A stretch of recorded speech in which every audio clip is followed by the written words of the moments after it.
Þannig að 2-1 tap hérna, en heitilega barátta, hvernig liðir eftir þetta? Bara mjög vel sko, þetta hérna, já, bara gríðarlega stoltur af strákunum og það er ekki svona klassískt kannski, eftir svona frammistöðu á móti liði sem af þessum kalibri og markmiðið okkar var náttúrulega alltaf bara að gefa þeim, bara hafa þetta leik tveggja liða og staðan bara að geta horft í spegilinn eftir leik og verið stoltir af þessu sem við hefum fyllt af vellinum og við gerum svo sannlega það og svo byrja bara að forma kickinn og annað þannig að sem eðlilegt, þannig að bara gríðarlega stoltur.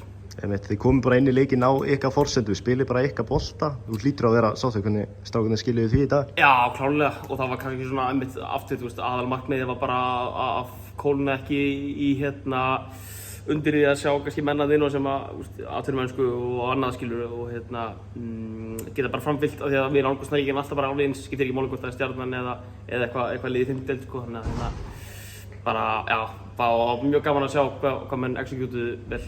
Já, og máttu ekki sjá að það voru 2 deildir á milli liðanna? Nei, í svona 60 mínútur þá vorum við gríðarlega ánægðir með hápressuna og hvað við náðum að vinna oft ofan á vellinum. Svo bara kredit á Stjörnuna fyrir að finna svo leiðir út úr því öllu saman eftir 60.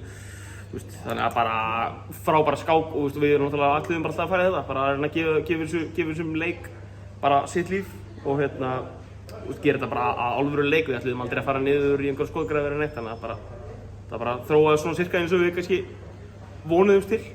Og var þetta ekki ekstra skemmtilegt að Jölli að stýra þessu og Sindri í vörninni? Jó, það er alltaf ánægilegt við að skrítið að þjálfari hinliðsins labbaði inn og einhvern veginn faðumlegu og svo erum við að grínast ykkur öðrum svona 85% fyrir leik og af tímanum og eitthvað svona, þannig að það eru þetta bara gaman sko og eins og Jölli sagði þá náttúrulega augnaði þannig samfélag að það skilur fullt eftir í hjartamiðinu, þannig að það er bara svona.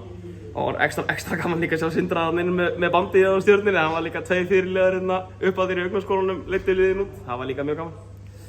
Nú steyttist bara í 3. deildina rúm vika, hvernig leggst þetta í þig?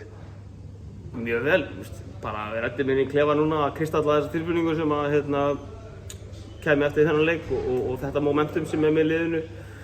Ef við tökum 90 mínútur, ef þeir skora 93 þá erum við ekki tapað leik í 6 mánuði á 90 mínútum, þannig að það er eitthvað sem við getum ekki sálstöðum út úr og fyllt okkur inn í sumarið. Svo bara höfum við 10 daga núna til að undirbúka verið vangi og mætum bara, tökum 1 leik fyrir sig, hver vika hefur sitt líf og bara göngum frá því verkefni.